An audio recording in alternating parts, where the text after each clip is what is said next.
Bihar police अवर सेवा आयोग के अध्यक्ष के.एस. द्विवेदी के कार्यकाल को बढ़ा दिया गया है। गृह विभाग की ओर से जारी अधिसूचना के अनुसार पूर्व डीजीपी के.एस. द्विवेदी अब अपनी 68 वर्ष की आयु पूरी होने तक या अगले आदेश तक इस पद पर बने रहेंगे। 1984 बैच के सीनियर IPS अधिकारी के.एस. द्विवेदी का अनुभव पुलिस बहाली और कानून व्यवस्था को मजबूत करने में अहम माना जा रहा है। राज्य में आगामी सब इंस्पेक्टर भर्तियों में निरंतरता बनी रहेगी। मूल रूप से उत्तर प्रदेश के जालौन जिले के रहने वाले के.एस. द्विवेदी 1984 बैच के बिहार कैडर के IPS अधिकारी हैं। उन्होंने राज्य में पुलिस महानिदेशक जैसे सर्वोच्च पद की जिम्मेदारी संभाली। फरवरी 2018 में बिहार के DGP बनने वाले के.एस. द्विवेदी को उनकी ईमानदारी और सख्त अनुशासन के लिए जाना जाता है। रिटायरमेंट के बाद तत्कालीन नीतीश सरकार ने उनकी विशेषज्ञता का लाभ उठाने के लिए 10 अप्रैल 2023 को उन्हें BPSSC का अध्यक्ष नियुक्त किया था। के.एस. द्विवेदी के करियर का एक सबसे चर्चित और विवादास्पद अध्याय 1989 के भागलपुर दंगे रहे हैं। उस दौरान वो भागलपुर के SP पद पर तैनात थे।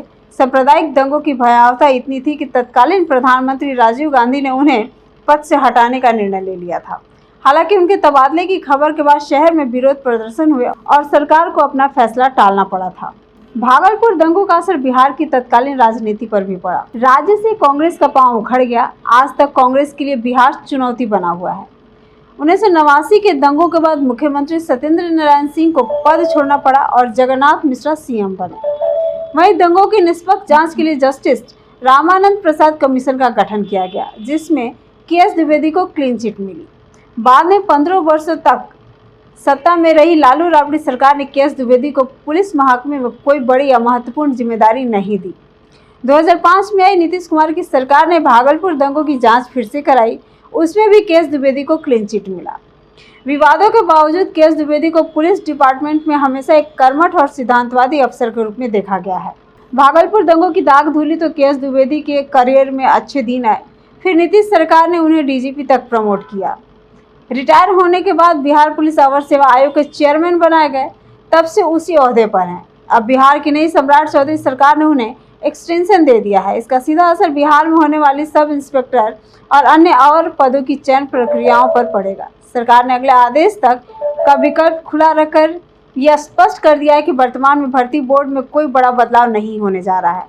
के.एस. द्विवेदी के नेतृत्व में परीक्षाओं की पारदर्शिता और गोपनीयता को लेकर सरकार आश्वस्त है।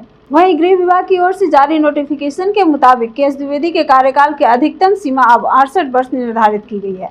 प्रशासनिक गलियारों में चर्चा है कि आगामी चुनाव से पहले पुलिस बहाली की प्रक्रियाओं को सुचारू रूप से चलाने के लिए सरकार ने एक अनुभवी चेहरे पर दांव लगाया है। आयोग के अध्यक्ष के रूप में उनकी भूमिका अब और भी महत्वपूर्ण हो गई है। बता दें कि इतिहास के पन्नों को पलटे तो भागलपुर दंगा स्वतंत्र भारत की सबसे दर्दनाक घटनाओं में से एक थी। सरकारी दस्तावेजों और सामाजिक संगठनों के आंकड़ों से कोई मेल नहीं है, फिर भी सरकारी डेटा पर यकीन किया जाता है। दंगों में भागलपुर शहर और आसपास के 194 गांवों में 1100 से अधिक लोग मारे गए थे। सांप्रदायिक हिंसा का ये तांडव लगभग 2 महीने से अधिक समय तक लगातार चलता रहा। उस समय के.एस. द्विवेदी के लिए कानून व्यवस्था बनाए रखना कठिन और चुनौतीपूर्ण कार्य साबित हुआ। तत्कालीन कांग्रेस और बाद में बनी लालू यादव की सरकार ने भागलपुर दंगे की जांच कराई। फिर 2005 में बनी नीतीश कुमार सरकार ने भी भागलपुर दंगे की जांच कराई और पीड़ितों को मदद की। Big dreams need the right foundation. At Vidya Vihar Residential School, holistic education goes beyond classrooms.